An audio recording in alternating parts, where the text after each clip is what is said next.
Bonjour à vous les Sagittaires!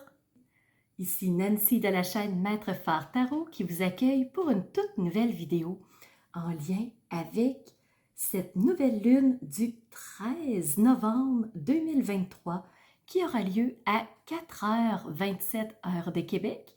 Si vous êtes sur le fuseau horaire de la France, on va se rajouter un 6 heures supplémentaires. Alors, il sera 10h27 heure de France en matinée. Alors, pour cette nouvelle lune, ce que j'ai fait d'entrée de jeu avant de vous parler de cette nouvelle lune, c'est qu'aujourd'hui, nous sommes Halloween. Alors, j'ai décidé de sortir mes jeux en rapport avec les sorcières, avec le thème de Halloween. Alors, c'est ce que vous allez voir aujourd'hui. J'ai choisi 3 tarots et 3 oracles. Donc, c'est pour ça que vous allez avoir des cartes thématiques aujourd'hui. Et ici, en Amérique du Nord, on l'appelle Halloween. Donc, c'est vraiment une ancienne tradition qui découle vraiment d'un nom un petit peu différent et qu'à travers le temps, à travers les époques, il s'est transformé et aujourd'hui, on l'appelle Halloween. Alors, pour nous, aujourd'hui, c'est les déguisements, c'est partir à la recherche de bonbons avec les enfants d'une maison à l'autre. Mais dans d'autres traditions, c'est différent.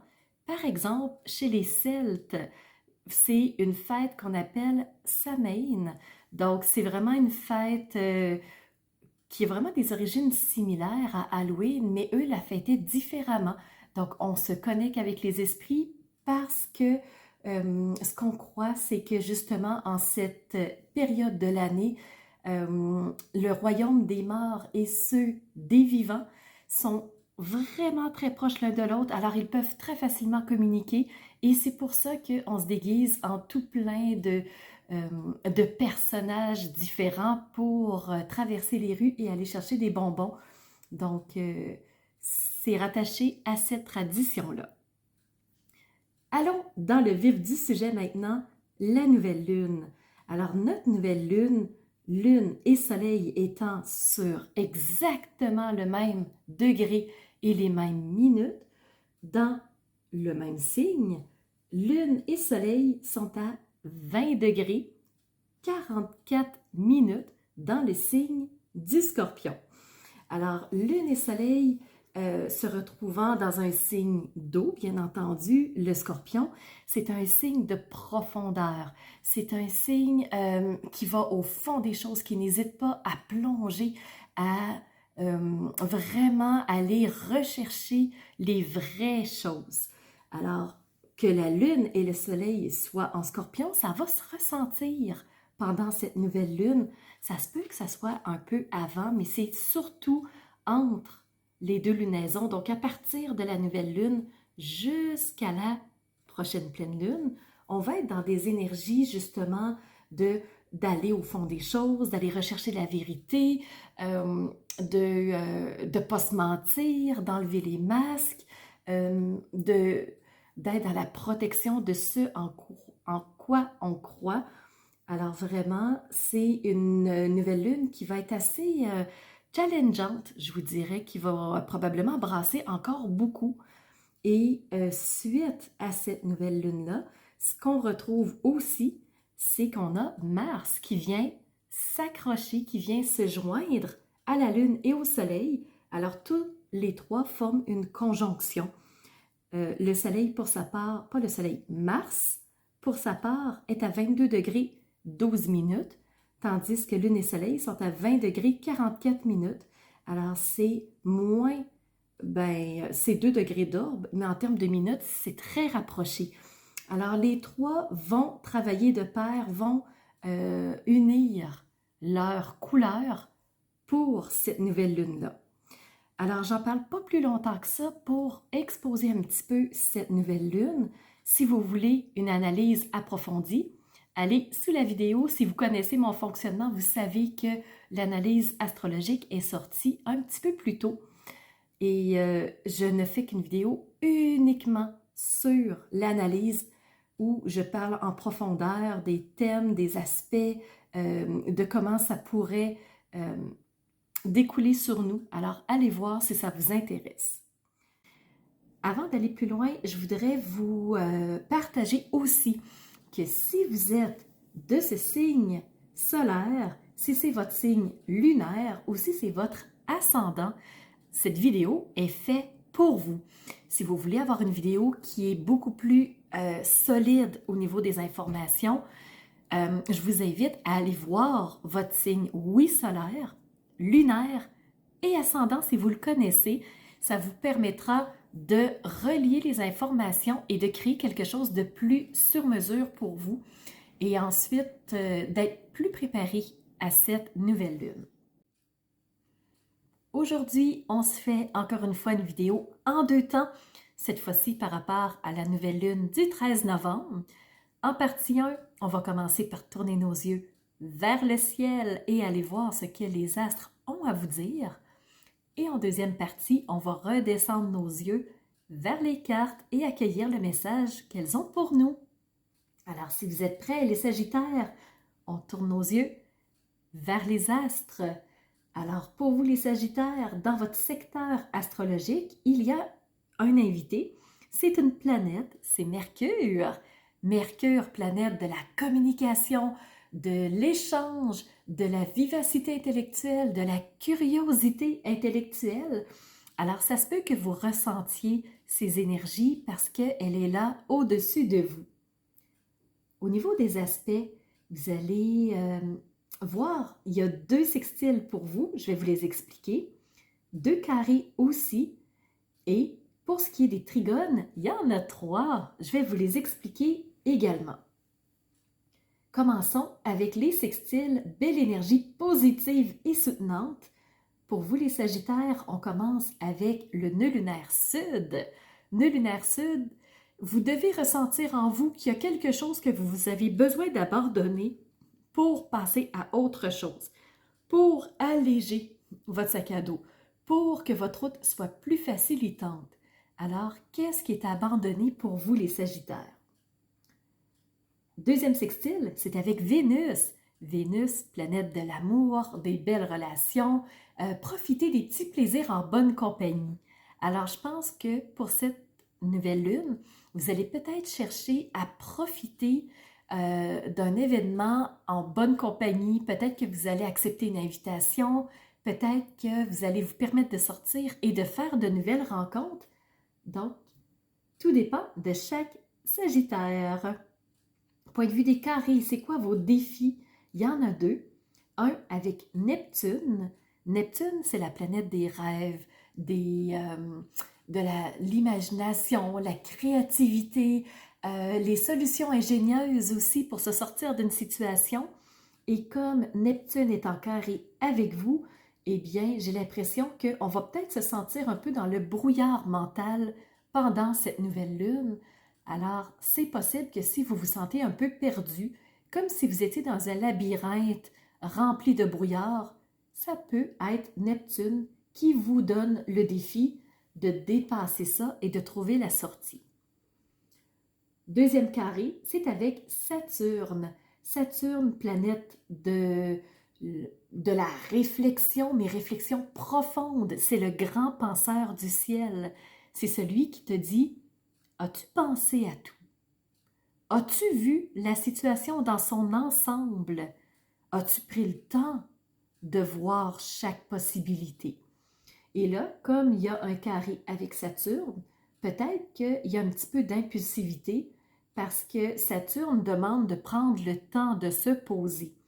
Peut-être qu'il y a un petit peu d'empressement pendant cette nouvelle lune. Qu'à cela ne tienne, vous avez 3 trigones sur lesquels vous pouvez vous appuyer. Le premier, c'est avec la lune noire.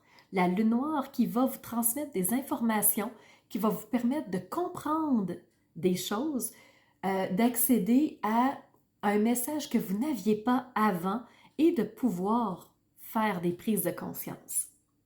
Deuxième trigone, c'est avec Chiron. Chiron, qui est le grand médecin du ciel. C'est celui qui nous permet de guérir une situation qui était peut-être inconfortable, qui était peut-être douloureuse, qui était peut-être déstabilisantes. Alors, ça va nous permettre de passer au travers ça. Pour qu'en troisième trigone, le nœud lunaire nord, cette route, cette nouvelle route qu'on veut emprunter, le chemin où on veut s'en aller, bien que ça puisse se mettre en place aussi. Alors, ça ressemble un peu à ça, point de vue astrologique. Très, très, très rapidement, je vous le concède. Si vous voulez une analyse astrologique plus poussée, je vous invite à aller sous la vidéo. Vous allez trouver l'analyse astrologique de la nouvelle lune du 13 novembre qui a été détaillée en entier et qui est déjà accessible sur les réseaux sociaux. Maintenant, les Sagittaires, allons tourner nos yeux vers les cartes pour accueillir les messages qu'elles ont pour nous.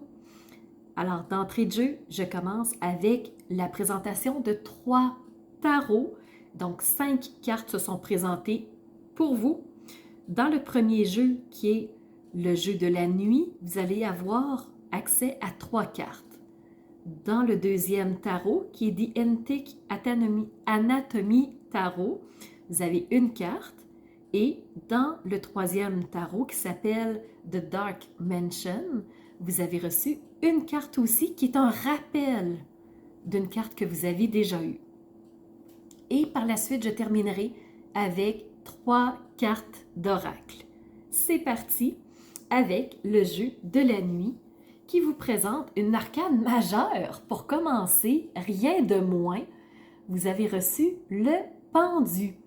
Le pendu, c'est cet arcane majeur qui est dans une situation qui pourrait paraître inconfortable, une position qui pourrait paraître aussi inconfortable parce qu'elle est contre-intuitive. Se placer les pieds en haut, la tête en bas, c'est pas quelque chose de fréquent. Par contre, le pendu décide de faire une pause, il décide de prendre du recul en ayant un regard différent. Pour avoir un regard différent, c'est là où il change de position et se permet de voir la situation sous un autre angle. Parce que si je tourne la carte à l'envers, le pendu n'est pas si inconfortable que ça. Il ne fait qu'observer sous un autre angle. Alors, si vous vous permettiez, vous aussi, de prendre du recul sur la situation et de voir la situation différemment, qu'est-ce que vous pourriez voir? Donc, c'est la question que je vous pose, les Sagittaires. Deuxième carte, on s'en va dans les arcanes mineurs. C'est la suite des pentacles. Les pentacles représentent les ressources, les biens matériels, ce qu'on possède, représentent le concret de la vie aussi, hein, le terre-à-terre. Alors, le 8, c'est ce personnage qui est entièrement absorbé, qui continue à parfaire son art, à continuer de travailler sa technique, à reproduire encore et encore pour améliorer sa technique, améliorer sa façon de faire et se rapprocher le plus possible de la maîtrise de son art. Alors, je vous demande, qu'est-ce que vous avez mis en place et que vous apprenez à maîtriser un pas à la fois? Est-ce que vous êtes dans un apprentissage? Parce que moi, c'est ce que la carte me dit, c'est qu'il y a une forme d'apprentissage à quelque part. Troisième carte, vous avez reçu la 9 de Pentacle. La 9 de Pentacle fait suite à la 8. Et la 9 de Pentacle, ce que ça me dit, c'est que vous êtes en voie d'atteindre l'objectif ultime. C'est sous peu, ça y est, là, vous êtes à la porte. Vous êtes sur le point de toucher à ce que vous désirez avoir, faire, être. Alors, 9 de Pentacle, très positive, c'est sur le point de. Deuxième arcane, pas deuxième arcane, deuxième jeu de tarot. Je vous disais que c'était The Antique Anatomy Tarot. Vous avez reçu la 3 de bâton. Les bâtons représentent notre sève de vie, ce qui nous fait vibrer, ce qui nous tient vivants, c'est ce qui nous pousse à aller de l'avant, c'est nos passions, c'est nos désirs profonds. Et là, vous avez reçu la 3. 3 représente que vous avez fait un choix de par le passé, c'est fait, c'est choisi, c'est intégré. Par contre, vous ne savez pas comment y aller. Vous cherchez la façon d'atteindre votre objectif. Qu'est-ce que vous devriez mettre en place? Comment l'atteindre? Quel moyen de transport utiliser? À quel moment? Dans quel ordre faire les choses? Donc, c'est tout plein de questions qui trottent et qui vous disent, mais comment je peux faire pour atteindre ce que je souhaite vraiment réussir à avoir? Et c'est là où la prise de recul et le regard sous une autre forme va vous aider à répondre à vos questions. Et dans le dernier jeu de Dark Mansion, vous avez reçu, encore une fois, doublement la 9 de Pentacle.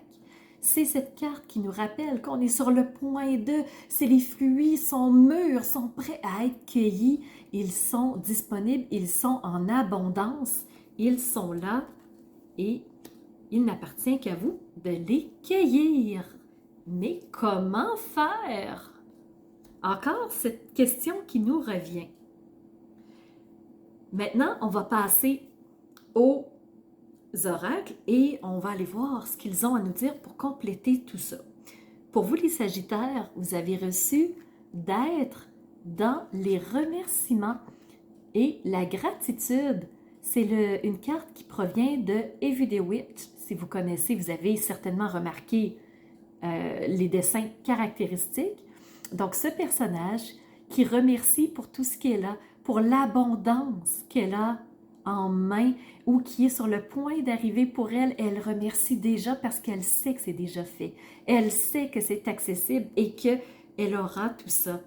Mais être dans la gratitude, oui, remercier pour ce qu'on a, mais saviez-vous que remercier pour ce qu'on vise à voir comme si c'était déjà fait, c'est extrêmement puissant. Donc, pour vous les Sagittaires, remerciements et gratitude vous aideront certainement à cueillir ces fruits mûrs qui sont prêts, qui sont à votre portée. Et c'est pas pour rien, on vous dit qu'ils sont encore là, les fruits. Les fruits à votre portée, la récolte, tout est là. La récolte est prête à être ramassée. Les fruits n'attendent que vous.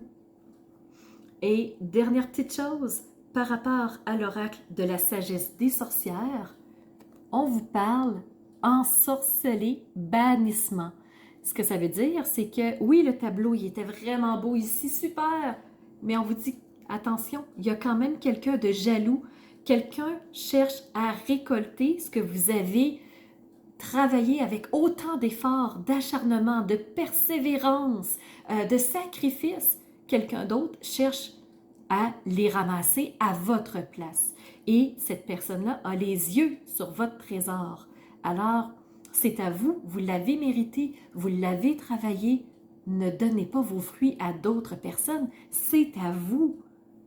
Alors, prenez le temps d'observer la situation dans tous ses angles. Il y a peut-être quelqu'un de fourbe qui cherche à ramasser les fruits de votre travail et ce serait tellement dommage. Donc, voilà ce que j'avais à vous dire, les Sagittaires. J'espère que ça ferait sens pour vous, que ça vous apportera des petites clés. Si vous avez aimé, n'hésitez pas, pouce en l'air. Et de mon côté, je vous remercie d'avoir été présent dans cette vidéo, d'avoir écouté et de me soutenir. Je vous donne rendez-vous pour une toute prochaine vidéo qui sera celle de la pleine lune du 27 novembre 2023. Alors, c'est ce qui fait tour de ma présentation point de vue astrologique. Alors, j'espère que vous avez aimé cette analyse-là. Si c'est le cas, n'hésitez surtout pas à mettre un pouce en l'air et surtout continuez de vous abonner. Je vois qu'il y a beaucoup de nouveaux qui viennent me rejoindre. C'est vraiment... ça fait chaud au cœur de voir que ça montre, que les gens s'intéressent à ce que je partage comme information. Et n'hésitez surtout pas à me laisser des commentaires de ce que vous avez aimé, de ce qui vous a rejoint. Et je vous laisse aussi mon adresse courriel si vous voulez m'envoyer un message privé. Certaines personnes n'aiment pas laisser un message public que tout le monde peut lire. Alors, mon adresse courriel est info@commercial maîtrephare.com. N'hésitez surtout pas si vous voulez entrer en communication avec moi. Et sous la vidéo, il y a toujours mes services qui sont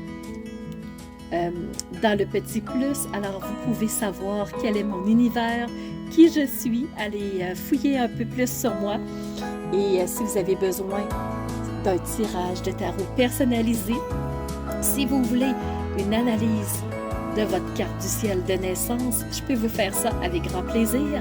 On peut aussi se rencontrer pour un coaching si vous avez besoin d'être guidé par rapport à un ou plusieurs domaines de vie pour faciliter votre route par la suite. Ça me fera plaisir. Alors, c'était Nancy de la chaîne Maître Phare Tarot qui vous offrait cette vidéo avec le cœur et n'hésitez pas à surveiller les réseaux sociaux. Vous savez que dans 48 heures, les 12 signes sortiront. Alors, on se revoit pour les 12 signes. À bientôt.